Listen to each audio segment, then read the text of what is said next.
Saludos. El proceso constituyente al cual estamos siendo convocados debe ser analizado con un conjunto de componentes tanto internos como externos. En el sentido de las condiciones que a nivel internacional explican esto, es significativo entender los cambios que en la dinámica de la economía, mundo, de la sociedad se han venido dando. Hay un desplazamiento económico, tal como lo podemos ver en el mapa. Ese desplazamiento es de la centralidad europea y norteamericana, lo que es las economías dominantes desde el siglo XV. Ha habido un desplazamiento hacia el oriente, sobre todo hacia Rusia y hacia China e India, y al mismo tiempo hacia el sur-occidente, principalmente América del Sur. En ese desplazamiento se ha visto afectado la capacidad de los denominados países del G7, Estados Unidos, Canadá, Inglaterra, Francia y Alemania, Japón, ¿no?, entre otros, que han perdido espacio esencialmente con Rusia, con China, con India, con Brasil, con Sudáfrica, que son las economías emergentes. Esa pérdida de espacio además está asociada al hecho de que los países del G7 han venido disminuyendo la capacidad que tienen de poseer, de controlar las fuentes de petróleo. En ese sentido, es importante entender entonces que geopolíticamente vemos un desplazamiento de los ejes del hemisferio norte hacia el sur progresivamente. Ese desplazamiento geopolítico tiene como nuevos protagonistas a otros actores distintos de lo que han sido hasta ahora las potencias dominantes, principalmente Estados Unidos, Inglaterra, Alemania, Francia, Italia y Canadá.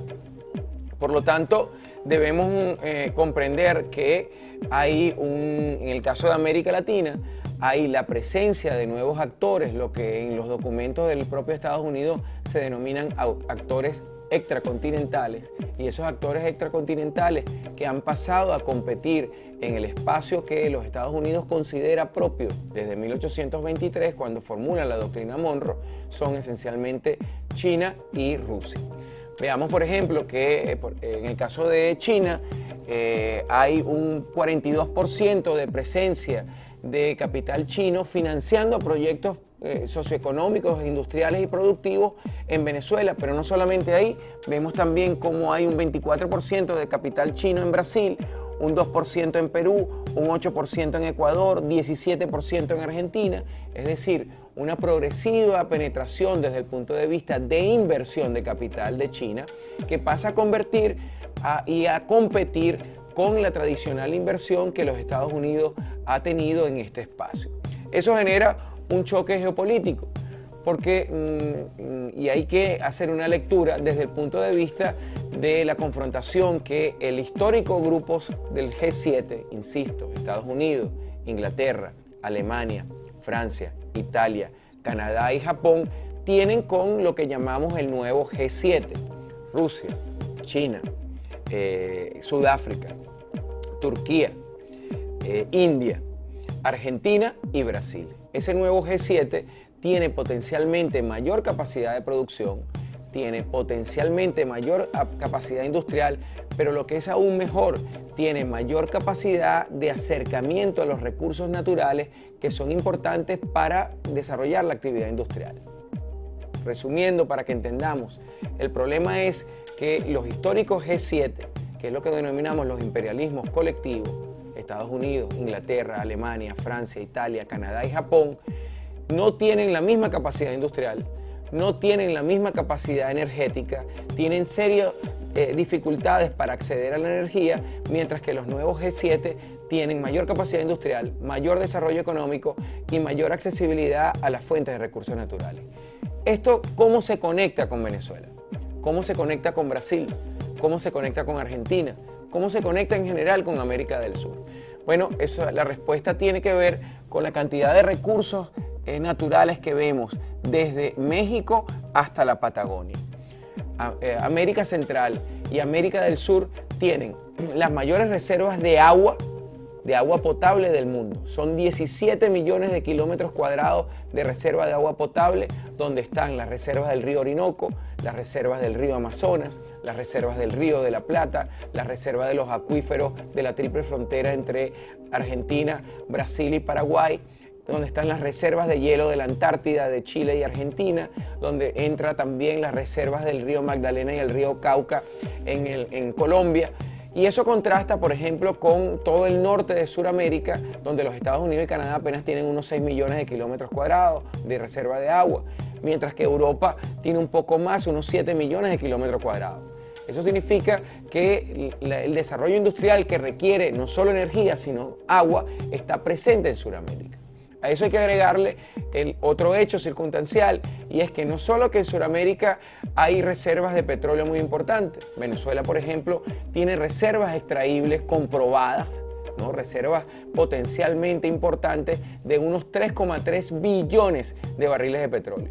Si a eso le agregamos el hecho de que Brasil, en los yacimientos de presal que están ubicados en esta parte del Atlántico, en las afueras, en lo que es el mar territorial de Brasil, ahí hay unos 680.000 millones de barriles de petróleo extraíbles.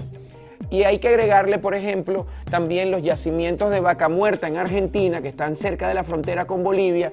Ahí hay unos 480.000 millones de barriles de petróleo. Es decir, estamos hablando que entre Argentina, Venezuela y Brasil, todo, en Sudamérica hay casi 4.5 billones de barriles de petróleo. Eso, dicho aisladamente, no tiene gran significado, pero si decimos que si unimos a todos los países del Medio Oriente, ¿no? y de Asia Oriental, es decir, unimos a Irán, Irak, Yemen, Kuwait, Qatar, Emiratos Árabes Unidos, Arabia Saudita, unimos a Uzbekistán, Kirguistán, Kazajstán, Uzbekistán, Kirguistán en Asia Oriental, y unimos las reservas extraíbles de todos esos países, de esas dos amplias zonas geográficas, no llegan, y escúchese bien la cifra que voy a decir, no llegan al 1.8 billones de barriles de petróleo extraíble. Eso coloca, por lo tanto, entonces, la centralidad en la competición entre los viejos miembros del G7 y los nuevos países que intentan conformar un nuevo G7 en Sudamérica, y nos coloca a nosotros en el centro. Pero no es solo eso, sino que toda Sudamérica tiene reservas sumamente importantes, desde productos asociados al hecho industrial, como es el tabaco, ¿no? Como es el azúcar, como es el algodón, hasta productos asociados a la minería, desde el carbón, estaño, oro, plata, hierro, bauxita, manganeso, salitre, cobre, gas natural, plomo y zinc, coltán. Tiene reservas de pesca y de agua sumamente importantes que no son equiparables a las reservas de minerales estratégicos de los Estados Unidos. Los consumos de minerales estratégicos por parte de Estados Unidos son enormes. Hay minerales estratégicos, como es el caso del cobre o del zinc, que son utilizados en componentes electrónicos, o del coltrán, donde los Estados Unidos tienen una dependencia de importaciones cercanos en algunos casos a un 80 o a un 90%. Eso lleva la atención sobre ciertos países en Sudamérica, y uno de esos países es indudablemente Venezuela. Eso además, insisto, en el caso petrolero hay que verlo asociado con el hecho como las reservas mundiales de petróleo. Venezuela es uno de los principales países con reservas de petróleo. Nosotros tenemos 309.000 millones de barriles de petróleo comprobados. Esos son aproximadamente en este instante cerca de 300 años continuos de producción. Eso contrasta, por ejemplo, con las reservas de Estados Unidos, que apenas llega a los 55.000 millones de barriles de petróleo y le alcanza a los niveles de consumo que tiene aproximadamente a unos 15 años, si acaso. ¿Cuál es el problema de fondo para que lo entendamos? Que en estos países con una actitud profundamente agresiva como es Estados Unidos necesitan, para mantener el dominio que han tenido, sobre todo después de la finalización de la Segunda Gran Guerra en 1945, necesitan el control del mercado energético. Y el problema es que ese control del mercado energético a través de acciones militares es sumamente costoso. Esto lo entendemos con esta cifra muy sencilla. Estados Unidos tiene aproximadamente unos 240.000 soldados en armas en Irak y Afganistán. Cada soldado de esos 240.000 que los Estados Unidos tiene necesita, para tener capacidad de combate, 60 litros de gasolina. Eso significa que solo para mantener a los soldados que Estados Unidos tiene en Irak y Afganistán en capacidad de combate, de respuesta militar, gastan aproximadamente unos 15 millones de litros de gasolina diario. A 1.8 son casi 30 millones diarios, 210 millones de dólares semanales, 420 millones de dólares quincenales, 840 millones de dólares mensuales, casi 5.000 millones de dólares semestrales, casi 11.000 millones de dólares anuales, solo para mantener los soldados en Irak y Afganistán, 240.000. Ahora, intentemos buscar una calculadora muy grande para ver cuánto puede costar el mantener casi los 2.200.000 soldados en armas que tienen los Estados Unidos distribuidos en más de 1.150 bases en todo el mundo. Eso hace que la dominación única y exclusivamente por la acción militar sea sumamente difícil, y es por eso que ellos han intentado lo que llamamos guerra no convencional o mecanismos de guerra híbrida. ¿Qué es la guerra no convencional y los mecanismos de guerra híbrida? Primero, que la guerra no convencional no se combate con soldados bien identificados y bien estructurados. Es decir, es una guerra con soldados invisibles. Puede implicar en algún momento la guerra no convencional o la guerra híbrida la inclusión de soldados con capacidad de combate militar. Pero no siempre lo hace, sino que se combate a través de lo que llamamos actores pasivos. Los actores pasivos son aquellos actores que son ablandados a través de acciones psicológicas desarrolladas con propaganda de guerra psicológica o operaciones psicológicas, utilizando las redes sociales, utilizando la inteligencia electrónica, lo que también se denomina. Para que lo entendamos, cuando usted abre una cuenta de Facebook, cuando usted abre una cuenta de Twitter, cuando usted abre una cuenta de Instagram, para abrirla tiene que aceptar las condiciones que ahí están establecidas, y parte de esas condiciones es que su información será provista por los proveedores de esos servicios a la National Security Agency, la Agencia Nacional de Seguridad norteamericana, que hace todo lo que llamamos inteligencia electrónica a través de outsourcing, compañías contratadas especialmente para procesar sus preferencias, qué música escucha, qué tipo de ropa le gusta,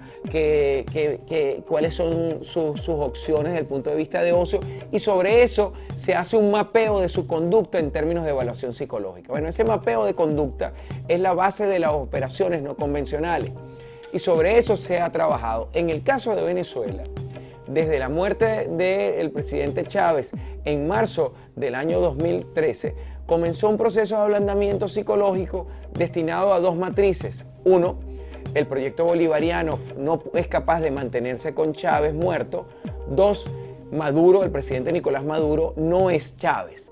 Y sobre esas dos matrices comenzó un trabajo de ablandamiento, en el sentido de que la culpa que estaba estando presente sobre los problemas de abastecimiento era responsabilidad de Nicolás Maduro, que es un simple conductor de autobús, que no es Chávez, que no sabe lo que hace, y que por lo tanto el proyecto bolivariano va a fracasar. Eso es lo que explica las especiales y duras condiciones económicas que nosotros vivimos entre 2014, 2015 y sobre todo el año 2016. ¿Qué es lo que sucede? Bueno, que dado la experiencia tan difícil del año 2016, debemos recordar que los ingresos en el primer trimestre del año no llegaron a 60 millones de dólares por venta de petróleo. Eso contrasta, por ejemplo, con el año 2013, el año que falleció Chávez.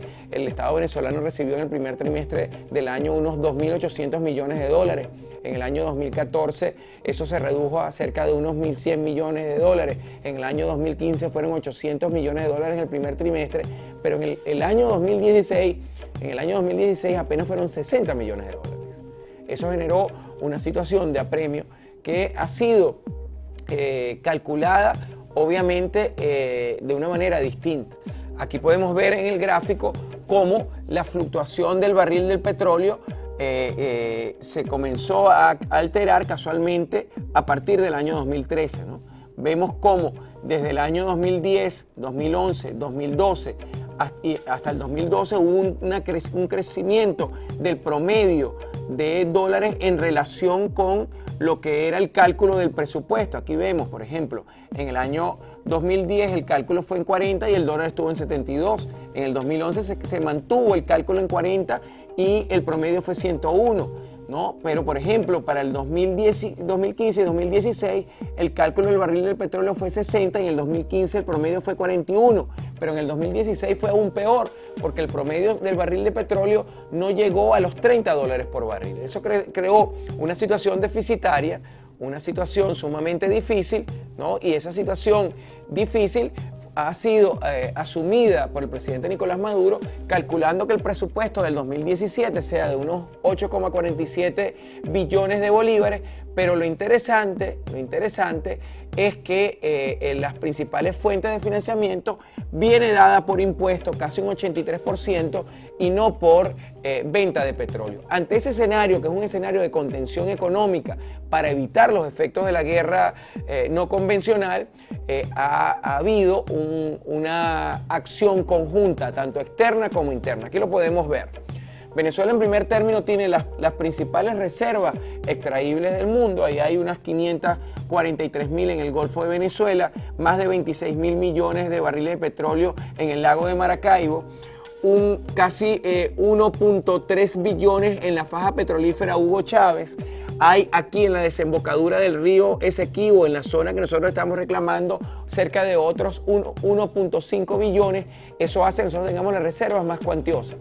Pero a través de un conjunto de países aliados de la política de Estados Unidos se ha producido un cerco. Colombia en primer término, Panamá, donde hay cerca de 17 bases militares, Jamaica, Islas Caimán, Cuba en la base de Guantánamo, la presencia de cascos azules en Haití, la utilización de Puerto Rico como una base de apoyo militar, Islas Vírgenes, Aruba, Curazao y Bonaire, cerca de las reservas del Golfo de Venezuela, Trinidad y Tobago, Antigua y Barbudas, Guyana y sobre todo Surinam. Y recientemente, como sabemos, se están dando unas prácticas militares entre Brasil, Colombia, Perú y Estados Unidos en Brasil, lo cual demuestra que Venezuela está en un proceso de encajonamiento. Ese proceso de encajonamiento es parte de la estrategia de la guerra no convencional. Como para los Estados Unidos actuar directamente es sumamente difícil, actúa utilizando un mecanismo del derecho internacional humanitario, que es la idea de la injerencia humanitaria.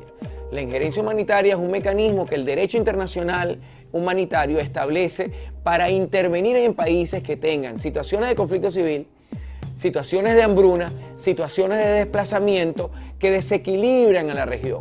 Ahí es donde tenemos que entender por qué la Mesa de la Unidad Democrática y los sectores que la apoyan insisten al gobierno venezolano que acepte ayuda humanitaria. Si el gobierno de Nicolás Maduro aceptara la tesis de la ayuda humanitaria, esa sería la base para una injerencia humanitaria dentro del derecho internacional humanitario. Implicaría que Venezuela puede ser objeto de presencia de tropas foráneas que intervendrían con la excusa de la ayuda.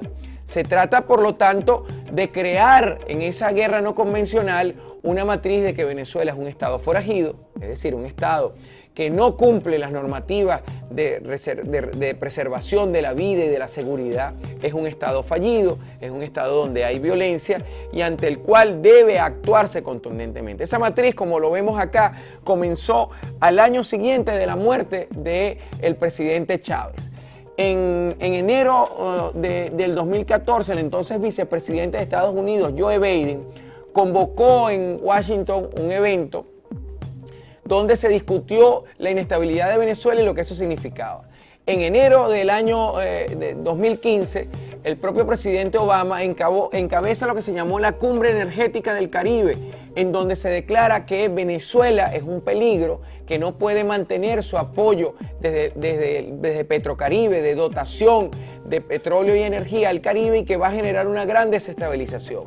Eso explica por qué en marzo del 2015 se produce el decreto Obama de Venezuela como una amenaza. Y esto es importante que lo entendamos. Venezuela, en todo el lapso de la presidencia de Chávez, entre 1999 hasta el 2012, nunca fue considerada una amenaza, sino un desafío para los intereses estratégicos de Estados Unidos. Pareciera una simple cuestión de palabras, pero no lo es. Un país que es considerado un desafío no tiene la mayor atención en términos de políticas de seguridad que un país que es considerado amenaza en el discurso de la política de seguridad y defensa de los Estados Unidos. Mientras que un país es declarado desafío, lo que hay es un seguimiento y un financiamiento indirecto, más no se plantea una intervención militar, al contrario de cuando es considerado una amenaza. Cuando un país es considerado una amenaza, el financiamiento subrepticio, clandestino, se mantiene. En el caso de Venezuela, a través de la USAID y la National Endowment for Democracy, el sistema de financiamiento para la democracia, que en el caso del 2014 y 2015 otorgaron legalmente financiamiento cercano a los 12 millones de dólares entre el 2014 y 2015. En el 2016 se mantuvieron aproximadamente, y habría que ver cuál es la cifra que la National Endowment for Democracy ha dado en este año. Pero ese financiamiento, ¿a qué va? A programas de fortalecimiento de participación civil, desarrollo de partidos políticos, libertad de prensa, libertad de pensamiento, libre empresa, formación de liderazgos juveniles, impulso a iniciativas privadas, defensa de la libertad de pensamiento, de la libertad de acción, financiamiento de medios de comunicación alternativos, todo asociada con una presión. Ahí juega Guyana. El gobierno de David Granger es considerado un socio importante de los Estados Unidos. Recordemos que en el 2015, por ejemplo, en julio del 2015, se hace público un trabajo de un actor del Departamento de Guerra e Inteligencia de los Estados Unidos que se llama Robert Ellis, y el trabajo se llama La implosión que se aproxima en Venezuela y las implicaciones para Estados Unidos. Ahí se señala que los Estados Unidos va a tener que intervenir directamente o a través de sus socios ante la situación. ¿Cuál es el problema de fondo? ¿Por qué la importancia de la Asamblea Nacional Constituyente? Porque en esa situación de apremio, de asfixia, de paralización política, producto del enfrentamiento entre el Poder Ejecutivo y el Poder Legislativo, y al Poder Legislativo y a la Mesa de la Unidad Democrática le interesa esa paralización, el Estado venezolano no puede avanzar desde el punto de vista de la atención de las necesidades generadas por el desabastecimiento programado, tal como lo ha demostrado Pascualina Curcio y el compañero Luis Sala y el compañero Antonio Boza, sino que se ve impedido porque hay un conjunto de prerrogativas que tiene la Asamblea Nacional, como aprobación de créditos adicionales, como autorización de poderes especiales para el presidente, que necesitan, en términos constitucionales, la anuencia de la Asamblea. Ante eso, hay, por lo tanto, una obstaculización de la labor del presidente Nicolás, y esa obstaculización es parte de la guerra no convencional, porque es la tesis de Maduro y su gobierno es incapaz. Un ejemplo muy concreto: todo el mundo tiene un familiar que tiene problemas de tensión, alergia, medicinas contra el cáncer. Y entonces, cuando no lo conseguimos en una farmacia, hay alguien o algunos que señalan en un momento y que la responsabilidad es del gobierno de Maduro. Pero lo que no saben los que hacen eso es que el gobierno de Maduro entre 2013, 2014, 2015 y 2016, lo que va de 2017, ha generado un incremento de 485% en la asignación de divisas, y sin embargo los laboratorios transnacionales encargados de la traída de medicina solo han incrementado la traída de medicina en menos de un 40%. Por lo tanto, hay un déficit entre los recursos asignados y las medicinas traídas para que la gente se enerve. Psicológicamente se explota lo que llamamos el cerebro reptilio, ¿no? Y ese cerebro reptilio es el cerebro de las emociones bruscas, de la violencia. El problema de fondo es que el sistema constitucional venezolano está pensado en el marco de lo que denominamos el nuevo constitucionalismo. El nuevo constitucionalismo plantea, como vemos, una figura que es el ocasio juris, es decir, las leyes deben adaptarse a los procesos sociales. Eso contrasta con la visión del constitucionalismo clásico, que dice que las constituciones deben permanecer inmutables en el tiempo. Ejemplo, la Constitución de Estados Unidos, 1777, sin ninguna modificación en más de 240 años, solo con la adición de enmiendas. Por el contrario, la Constitución de Venezuela, hemos tenido 26 constituciones y en este momento se plantea una modificación. ¿Por qué se plantea esa modificación? Bueno, porque ellos han venido generando un escalamiento. Lo que vemos aquí es un gráfico de un documento oficial del Departamento de Guerra norteamericano que se llama Guerra no convencional y Fuerzas Especiales. Ahí ese gráfico señala que sobre la inestabilidad y la insatisfacción con la administración política se da un proceso que termina en acciones guerrilleras. ¿Cómo es ese proceso? Bueno, de la insatisfacción sobre problemas reales se pasa a la agitación, motivando a la opinión pública, se pasa a la infiltración en las instituciones que deben llevar adelante las políticas de Estado, se penetran sindicatos y movimientos sociales, se establece una unidad de una oposición que comienza a llamar a la insurgencia, se intensifican acciones de propaganda a través de los medios, ¿no? Se incrementa mecanismos de presión como huelgas, quemas y paralización, y se establece una línea de borde que es el incremento para el punto máximo de la desestabilización a través de la guerra no convencional, que son acciones guerrilleras. Nosotros estamos en este momento en esta línea. Lo que acaba de ocurrir en Táchira y en Guayana, el ataque de algunas bases e instalaciones militares, o la quema masiva de autobuses, o el ataque a objetivos que desde el punto de vista del derecho internacional humanitario son excluidos, como escuelas, hospitales, tiene que ver con una operación de guerra no convencional que se denomina guerra psicológica, que busca la paralización.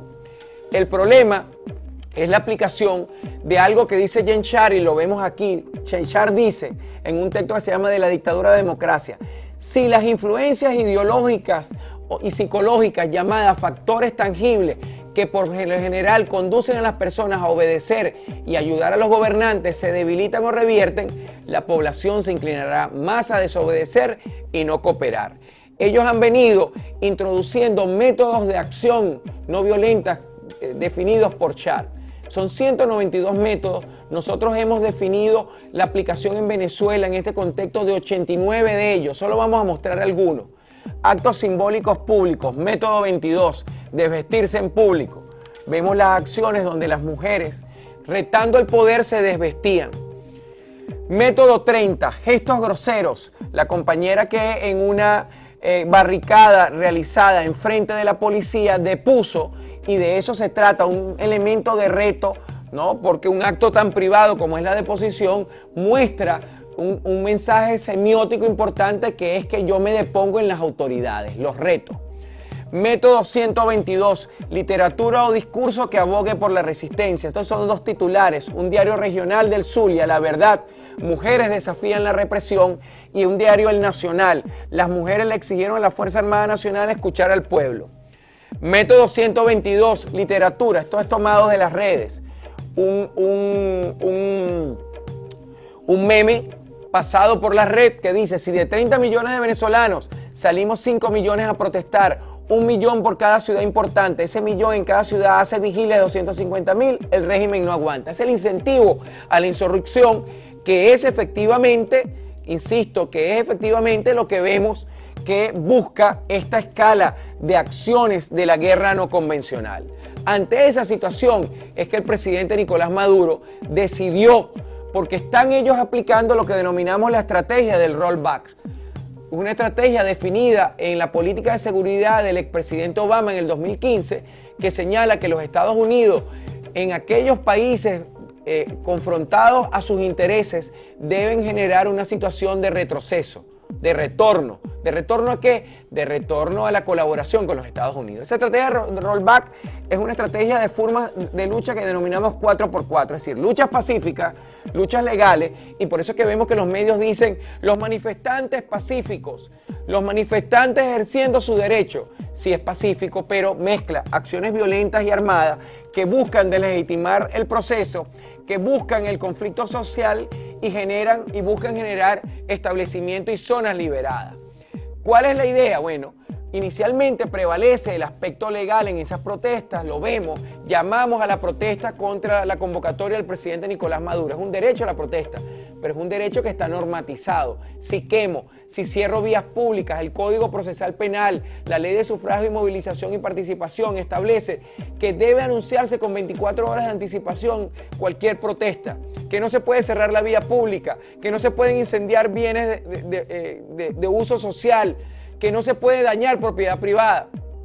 Y eso tiene que ver para incentivar acciones de calle violenta, copamientos de instituciones o edificios, permanencias en la toma. ¿Qué busca eso? Busca generar lo que hemos denominado el síndrome Rosendo por el general Manuel Rosendo en el 2002. Es decir, que las instituciones encargadas de establecer el orden no actúen y se paralicen. La no actuación es un incentivo al incremento de la violencia. Y es por eso que ante esa circunstancia, ante la circunstancia de manipulación mediática que hemos venido viendo, ante las circunstancias que han generado más de 53 muertos, que han generado más de 1.485 personas heridas, que han generado más de 193 personas sometidas a privación de libertad, más de 230.000 millones de bolívares en daños, en pérdidas materiales, más de 96 vehículos dañados, más de 75 edificaciones dañadas, es que el Estado tiene que actuar, porque hay un principio del derecho internacional humanitario que nosotros no hemos aplicado hasta ahora, que es el principio de la proporcionalidad en el uso de la violencia. Eso es, que si un Estado es atacado con armas de fuego y con acciones guerrilleras como la que vemos, tiene el derecho, porque es una situación de guerra o de preguerra, de actuar. Sin embargo, el presidente Nicolás Maduro no ha actuado, sino que ha decidido acudir a la convocatoria de la Asamblea Nacional Constituyente, basado en el 347, ¿no?, que señala que el pueblo de Venezuela es el depositario del poder constituyente. La constituyente puede transformar el Estado, crear un nuevo ordenamiento y redactar una nueva constitución. Son cualquiera de esas tres opciones que puede hacer la constituyente. Aquí no se está hablando estrictamente de una nueva constitución, y esto es importante aclararlo, sino la transformación del Estado y un nuevo ordenamiento que significa adición. ¿Cuáles son los discursos de objeción? Que el presidente no puede porque es el pueblo originario. El presidente y todo funcionario forma parte del pueblo constituyente. Pero la definición de esa duda la da el 348. El 348 dice: la iniciativa de convocatoria a la Asamblea Nacional Constituyente podrán tomarla el presidente o presidente de la República, la Asamblea Nacional, los consejos municipales y el 15%. Han intentado establecer diferencia entre iniciativa y convocatoria. No, el presidente puede tener la iniciativa tal como lo establece el 348, pero no puede llevar adelante la convocatoria. Esto es interesante porque en el lenguaje jurídico nada es fortuito. Veamos, el diccionario de la Real Academia Española, cuando define iniciativa, dice adjetivo que da principio a algo. La pregunta es, ¿dio inicio el presidente Nicolás Maduro el día 2 de mayo cuando firma el decreto de convocatoria a la Asamblea Nacional Constituyente? Sí. Por lo tanto, la primera sección del diccionario de la Real Academia sobre iniciativa se cumple. Segunda sección, derecho de hacer una propuesta. No es el decreto proponiendo 9 sectores para que participen en la constituyente, proponiendo 9 puntos esenciales de la discusión. ¿Está haciendo una propuesta? La respuesta es sí, está haciendo una propuesta. Tercera sección, acto de ejercerlo. Tal como lo establece el 347, y por eso el uso de la palabra iniciativa, el presidente es uno de los actores. El otro es la Asamblea Nacional, el otro es los cabildos y el otro es el 15% de los miembros del Poder Constituyente, que somos todos los que pueden convocarlo. Es decir, está ejerciéndolo. Cuarta acepción, acción de adelantarse a los demás en hablar u obrar. Se está adelantando a los demás que el 347 establece. Y quinto, cualidad personal que inclina esta acción. Está actuando en ese tema. Por lo tanto, se trata indudablemente de convocar. Hay una convocatoria sectorial. Trabajadores, campesinos, pensionados, discapacitados, indígenas, gente de las misiones, estudiantes, un conjunto de componentes muy diversos. Son 9 sectores que están siendo ahí incluidos, pero además hay 9 puntos. La constituyente obliga a que discutamos, obliguemos a discutir las ideas. La opción es discutir ideas y no entrar a un escenario de confrontación de baja intensidad o que llegue a una confrontación de alta intensidad, que es lo que busca en este diseño. Discutamos, ¿queremos la paz o no queremos la paz? ¿Queremos solventar las dificultades económicas de una economía rentística, sí o no? ¿Queremos darle un futuro a los jóvenes en términos constitucionales? ¿Queremos efectivamente tener una política de defensa de nuestros recursos? ¿Queremos atender los temas de la seguridad social o no los queremos atender? Obliguémonos a discutir sobre las ideas. La constituyente es una opción para la paz ante las perspectivas de guerra en las cuales Colombia, Guyana y los países de las Antillas Menores, Aruba, Curazao y Bonaire, juegan un papel importante en las agresiones contra Venezuela.